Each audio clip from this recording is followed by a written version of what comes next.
There's a new way to stay connected and know what's happening with Market to Market when you subscribe to Market Insider. One email and a lot of information awaits you. Go to markettomarket.org and subscribe to Market Insider. Hello, everyone. I'm Paul Yeager. This is the MTOM podcast, a production of Iowa PBS and the Market to Market TV show.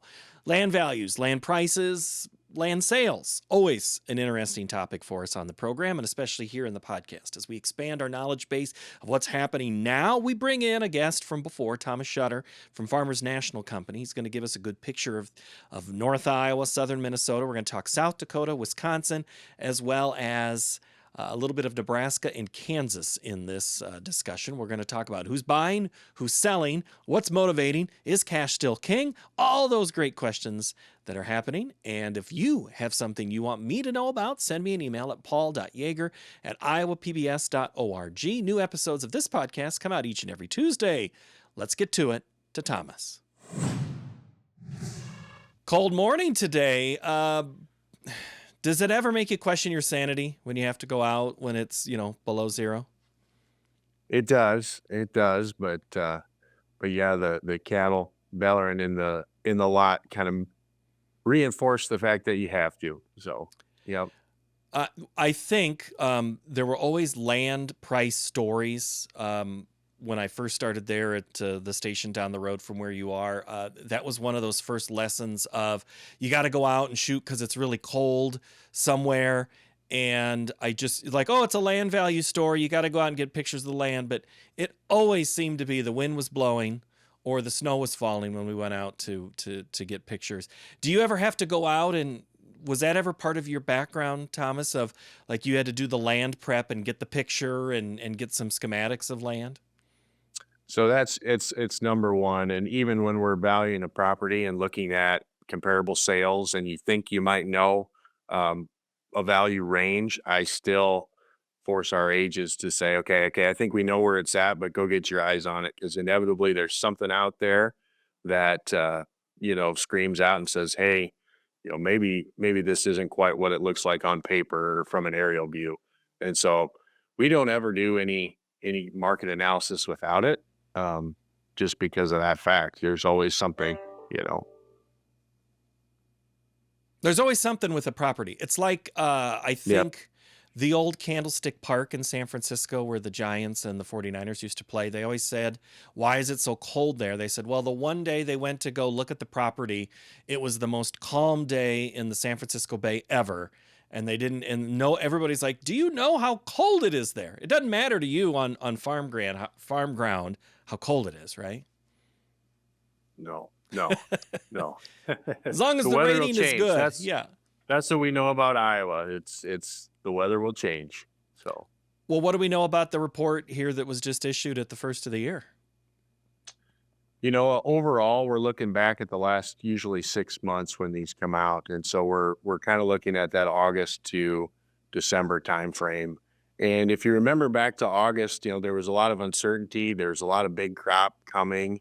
I know that's been adjusted since, but it was dry the back half of the year. And we had a lot of strong bushels out there, what we thought, with the exception of north central Iowa.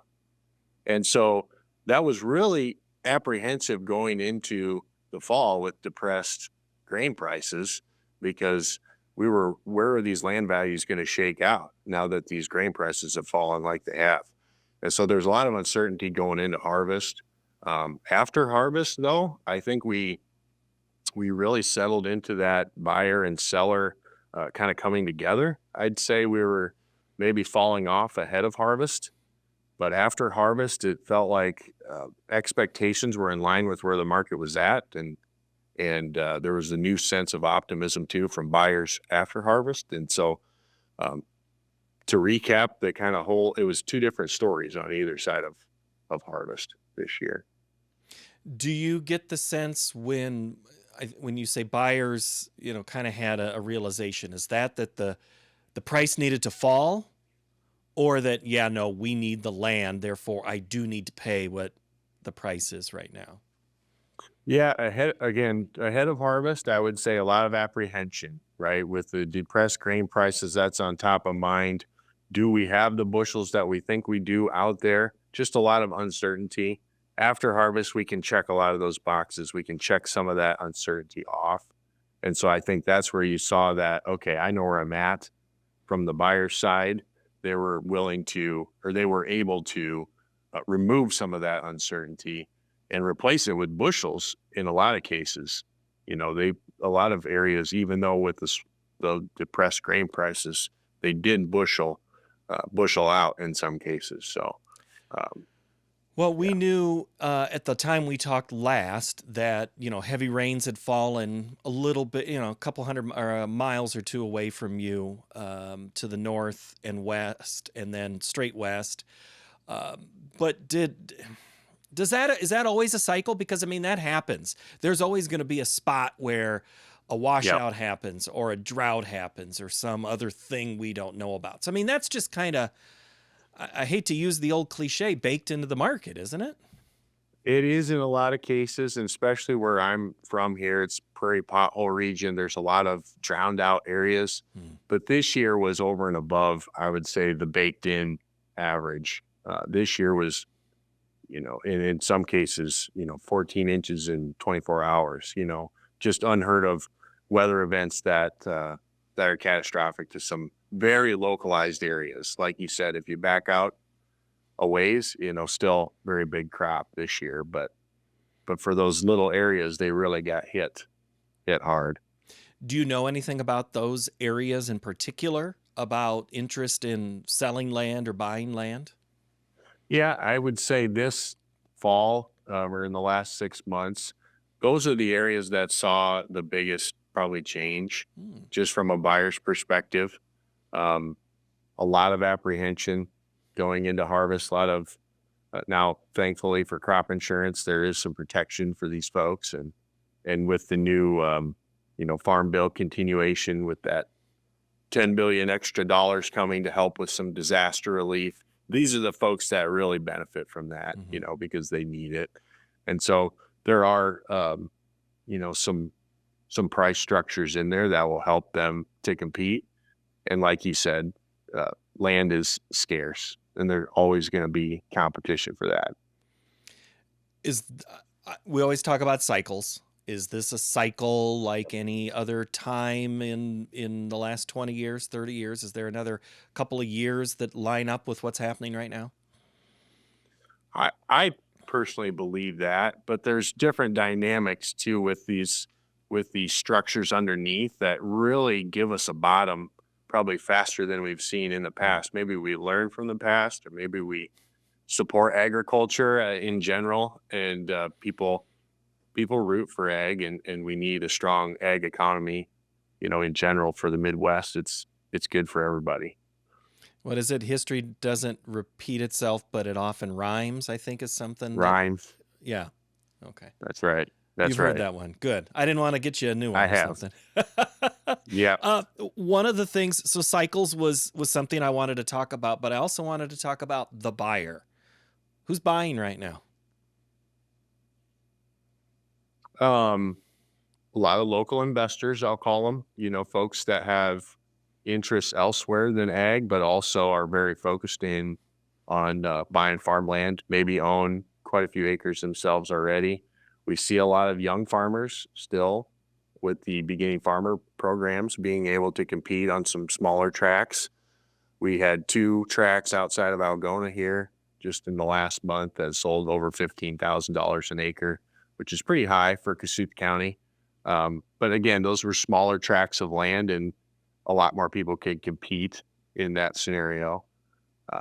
But overall, your farmer is still going to be probably the one with the most opportunity, and we see a lot of farmers that are still winning out at auctions, but they're very selective, very selective. They're not wanting to drive 20 miles for 160 acres like they were 2 years ago. Yeah. Yeah, something closer to home, not farther from home, just because it's land. Were they doing swaps? Yes. Are they selling some of those 20-mile away plots and taking some of that money and finding land closer? I'm glad you brought that up because, yes, I'd say the majority of our calls, especially recently, have been along those lines. Hey, there's this piece coming up next to me. I don't have the cash like I did 2 years ago to just buy it. What I'd like to do is trade some of this ground that's farther away and get closer to my operation, bring that in tighter. So 100% that's going on. Oh, that, I Yep. guess, uh, not necessarily makes it local, but it's a lot more of a local discussion. And then when you go into the auction and you look around the room and you're like, yep, recognize, recognize, recognize, yep, yep, yep. Those 5 in the room are people we all know, not necessarily, I've heard of this guy or gal from the next county over. Right. Okay. Right. Right. All right.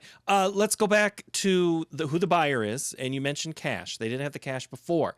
Are people still buying with cash? Or is that how they're doing it, is with that swap? There are some localized areas. I'd say it's very variable, right, from one area to another. I'll extrapolate a little bit. You said, before we talked, we were talking about some regional comments, and one comment I heard from our South Dakota broker, Troy Swee, was that there's a piece north of Vermilion, South Dakota, that still brought $12,000 this fall, which is as high as it's ever been. And he said, I grew up in that area. I know that area, and nothing sells there, in a 10, 20-mile radius. So there's a spot that, yes, is still cash and still a lot of competition just because of the opportunity just hasn't been there for those folks. But if you get in some areas of central Iowa, I'll pinpoint maybe Hardin County, for example.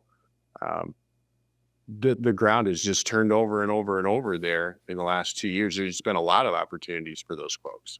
And so we're not maybe seeing the prices hanging in there as much as those cash buyers without the same opportunity. Are the buyers active farmers, maybe retired farmers? Yeah. Yeah. Retired farmers, I don't know about that one. I wouldn't put them in the same category. I would say farmers typically. And a lot of retired farmers, it's really hard to say a farmer's retired too in general, right? They just kind of, their role in the operation just changes. So, Mm-hmm. yeah. Well, Yeah. the anecdote I had a couple of years ago, that I probably even asked you this before, is that it's the 75 plus farmer who might not be as active, has some cash to, we'll say, burn, or looking for an investment. Does that story still hold up? Yes, if there's a second generation or another younger farmer coming into the operation and they're looking out for their interests as well, right? To continue the operation, to invest in maybe tile or invest in more land, something along those lines. Yeah. All right, this one's always the hot one, and you can answer it or not. Foreign buyers interested in Iowa farmland or Minnesota farmland right now from other countries?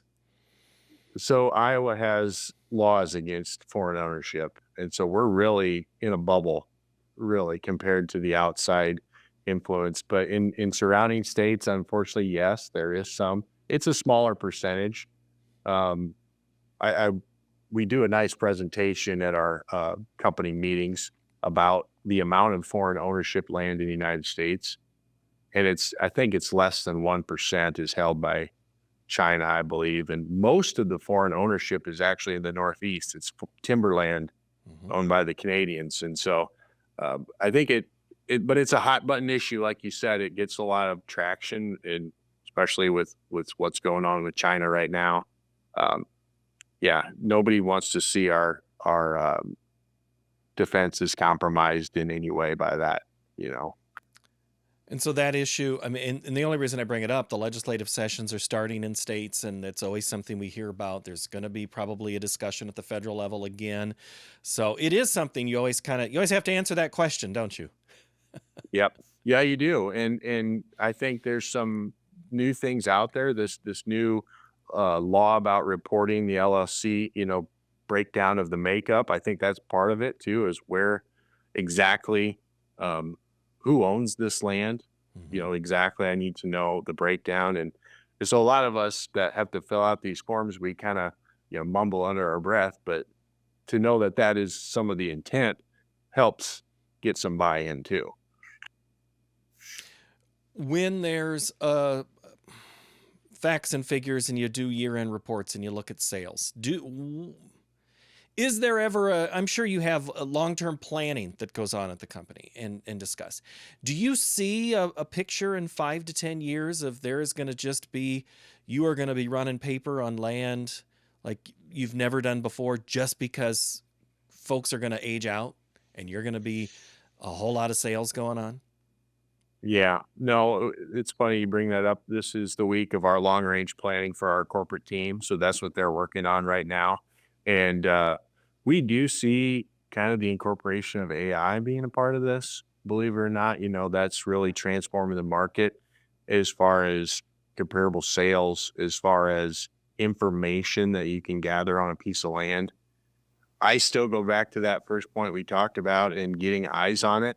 I really trust our people, and there's a piece of that that you just can't quite put into the machine yet.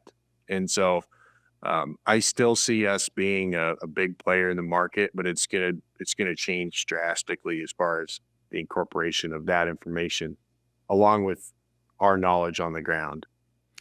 When you say us, you mean companies like Farmers National Company. That's what you mean when you say Farmers us? National. I talk about Farmers National Okay. Company solely, but Yeah, I didn't yes. know if you were meaning just Uh, us as humans when you talk about AI. Yep. That's why I just, Well, but how does AI fit into this then? They're doing analysis? analysis and the amount of information that they can grab at the speed is just astronomical, right? You and I can look up things, but it can do it so much faster and incorporate it into reports. And yeah, it's just a matter of I think we're all trying to figure this out at the same time of how do I incorporate this into my business? Every business is probably trying to do the same thing. Hmm. Mhm. Does AI, I guess, who's running those computers? I mean, who's interested in running those algorithms to make it happen that they see an investment opportunity? Oh, absolutely, especially larger fund buyers, Okay. and, those are probably the first to adopt, the money managers of the world, um, this type of technology, but I think it'll be all of us in some fashion is to say, tell me what's better about this piece of ground than that piece of ground. What's this ground worth compared to that piece of ground? That simplistic of the idea at the base level. Well, it goes back to what we talked about at the very beginning. When you say getting eyes on land, you can see a good 120 or 160 on a certain part of town, but the only way to get it is to go through town, or the road to get there is terrible. Computer might not quite see that, but your broker does. Is that also part of the whole reason for the eyes and how you have that advantage? Yes. Yes. 100%. Okay. 100%. I just wanted to make sure I'm following this. I mean, I might not be the brightest person, Thomas, but I No, think I get no, what you're no. laying That's down. that was what I was trying to convey. Yeah, yeah. There's an element of this that's human, right? That Yeah. you have to rely on this person's analysis and expertise in the space. All right. So humans are, when you have your shingle out is one thing, but what about buyer to buyer, farmer to farmer, or widow to? Are those sales still happening? I mean, not necessarily clearing through a broker, but just having sales. Are you? I know you have to kind of keep track because you got to go to the courthouse and look and see this exchange. It went from this family trust to this family trust. So I'm guessing as that's still happening. Do you have any sense of higher or lower than the average here in the last 5 years? I'd say in line with the average, but we do get more calls on, I would say, broker's price opinion. So a modified Mhm. appraisal, quasi, if you will. What, Tom, I trust you as a broker. I trust, insert Farmers National Company agent name here. I trust this person because we live in the same community. I've known Mhm. him my whole life. What do you think this piece of ground is worth? And here's the family situation that goes along with that. And so that's where those family situations are usually driven by a life event. in that we might be quasi involved, but maybe not exactly brokering the deal. Hmm. Does that make sense? But Yeah. they're still out there with every single life event comes these discussions, and especially around the holidays, right? That's when everybody gets together and okay, oh, grandma's farm was managed this way for a long time, and now, she's getting older, so what's our plan? And so maybe those discussions happen at Thanksgiving, Christmas, Easter, those Hmm. times when they're getting together. So So family items and family situations are still motivating sellers right now. That hasn't changed. that hasn't changed. I'd call them life events. Yep. Hmm. Something changes. Yep.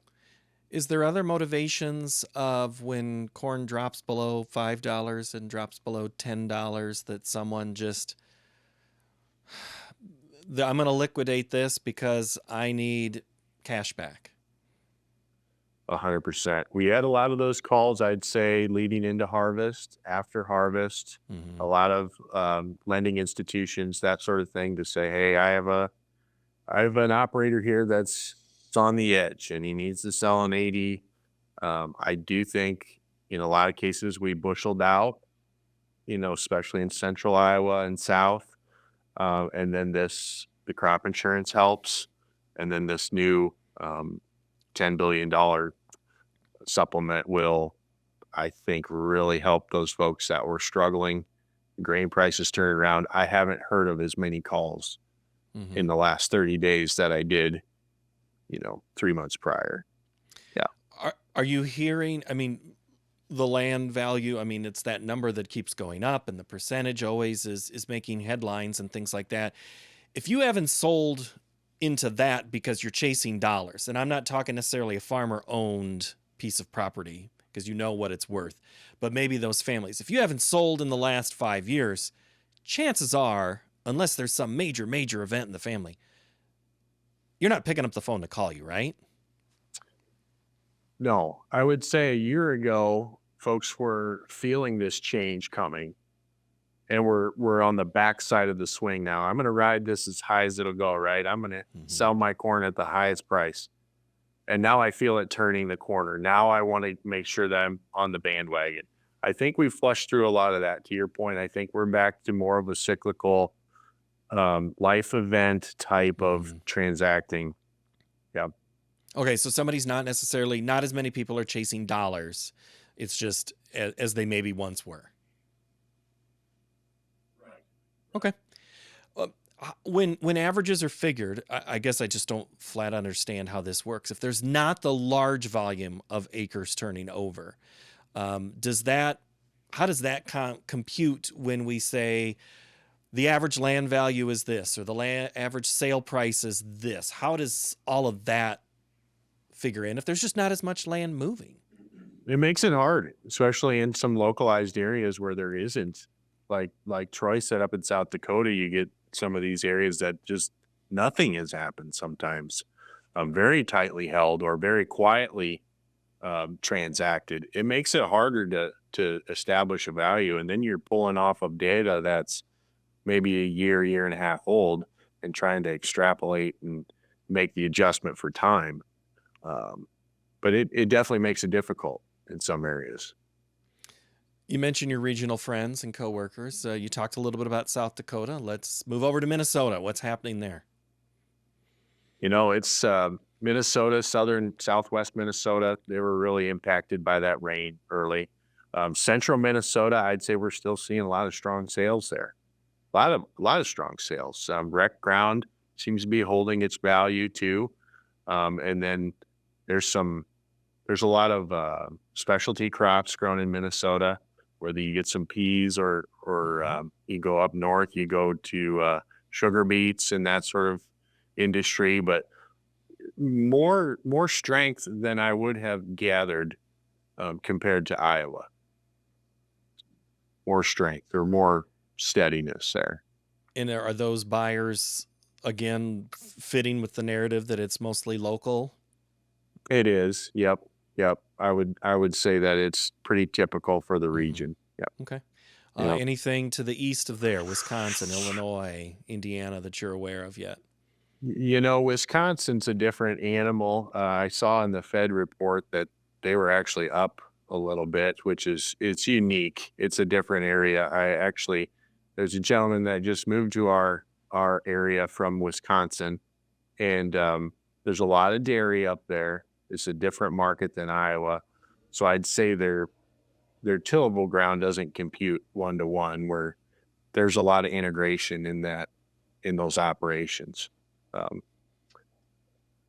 It was funny, this is just coming to me, but his first comment about Iowa, he says, "It's always this windy," and the fact that I hadn't really thought about that, but, we do have a lot of windmills in Iowa, and that's a piece of it too. So I didn't mean to get off track, but it Huh. was just when you said Wisconsin, that's what I thought of. So Yeah. Well, no, yeah, it's all fair, and again, all part of the story and the work and the diligence that I have to do and to understand how locations work and how what motivates yeah, sellers and understand buyers and how they're thinking. I mean, I would imagine that just allows you to do your job better when you understand that. yeah, yeah. But no, as far as that goes, I can comment a little bit about the Southwest territory. I talked to Steve Morgan, who's our area sales manager in Kansas and Missouri. They just got hit with a lot of snow there. He actually said his rec ground was selling as high or higher than ever. A lot of the quasi pasture ground that is maybe hunting potential, but their tillable ground is suffering. Or it's come down from what it was. Uh, in Nebraska, Cole Nickerson had a good comment on the 50-50 ground, he called it, when you get about halfway across and starts turning into some Mm-hmm. upland pasture. The cattle guys are really making out right now, and he said cattle have been great, and so those 50-50 farms are holding steady or higher than they were 2 years ago. He said, "I haven't seen it on the pasture land, just straight pasture, just because our cattle numbers are down, but those 50-50 farms are worth it right now." So that was interesting. That's something that I wouldn't have come up with in Iowa. Yeah. Well, and the cattle, yeah, you mentioned the cattle prices. I mean, they have continued to be, it seems like a record gets printed every week or every 2 weeks or something in there. So there is some cash, maybe not necessarily in the inventory of the animal, but they're looking for a place to put the animal, is what you're saying. Right. Right. Okay. Right. So that's the areas there. Missouri, anything changing there? I mean, that's a pasture and lots of different crops too.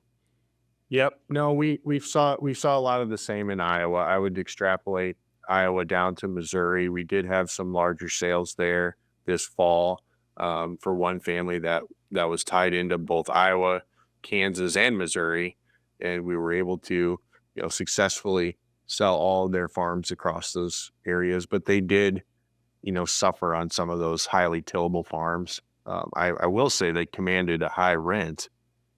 Guys were willing to rent them, but it just Hmm. didn't seem like they were seeing the same opportunity on the buying side.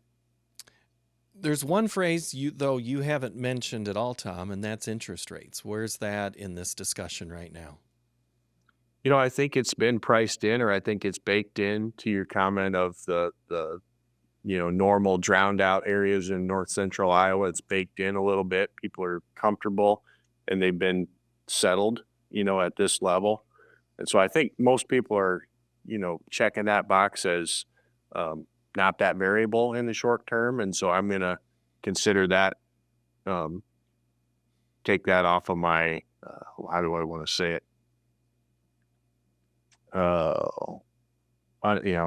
when you don't know something in the future, We don't. they're Nobody they're knows. they're considering that constant in the Okay. short term. Yeah. I mean, Yeah, it is an unknown. We there you don't know go. where they're That's going to the go. word. Yeah, that's fine. Yeah. When who loses when land values fall? Well, the landowners, right? I have this valuable asset that, over time has increased in value, and it's scarce, right? We're not making any more of it. When we see a backup in land values, landowners lose number one, and it trickles down from there. Mm-hmm.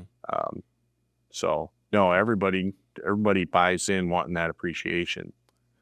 Because then there's going to be less if it's not appraisal and sale are two different numbers, and what the county appraises the land for taxable valuation is different. But the farmer who's buying it, don't they benefit a little bit when maybe that price comes down 1% or 2%? He may, but you got to think about his balance sheet too, right? He probably has a land base there that's now also moving down. As a banker, you see that, and maybe you're not as willing to lend money on that piece of ground as you were if it was up here. And so, yeah, I don't see it as a positive when we're moving backwards, but Mm-hmm. we go through these cycles, and land changes hands either way. It doesn't care if it's going up or down. It moves. Well, it's like a farmer input. You mentioned balance sheets. I mean, they're always talking about, when are we ever going to see inputs go down? And if it doesn't sound like cash rents are going down from what you said there earlier, and if the price of land isn't falling fast, now granted, that's not always a cost, but it's still in the equation. Yeah. Oh, 100%. 100% it's in the equation. Yeah. Okay. As we wrap up here, 2025, you can't predict, but you can guess. You said the bosses are planning some strategies, things right now. What can you tell us about what to kind of expect here? I think there's a little sense of optimism. I think we're probably too hard on ourselves when we try to be too honest with folks about values. We really never like to extrapolate and say, "Oh yeah, we can get you $20,000 an acre." We want to be honest with people. Mm-hmm. But I think there is some optimism in the market. Today too, we just had a grain sale for corn, and we have seen a little rally there. I think just speaking with folks that they're excited about, obviously this new government program, this $10 billion, that's going to help the subsidy market. And then just the normal flow. We usually see more sales here before spring. Maybe they're leased, maybe they're not yet, but I do think there's going to be a lot of opportunities in real estate this year in 25. We'll see. We're probably going to have another conversation. You keep doing stuff like that, saying you can't leave me hanging. We're going to have to talk again this summer and see how things go. Well, I'd like that. Yeah. Yeah. I appreciate it, Paul. Just pencil me in. We'll talk in July. All right, Thomas. Great to see you again. Thank you for the time. Thank you, Paul. Have a great one. If you have feedback for me, send it in an email, markettomarket@iowapbs.org. New episodes of this podcast come out each and every Tuesday. You never know what we're going to put on the back of the next one. It might be one of those fun behind-the-scenes episodes. We'll talk to you next time.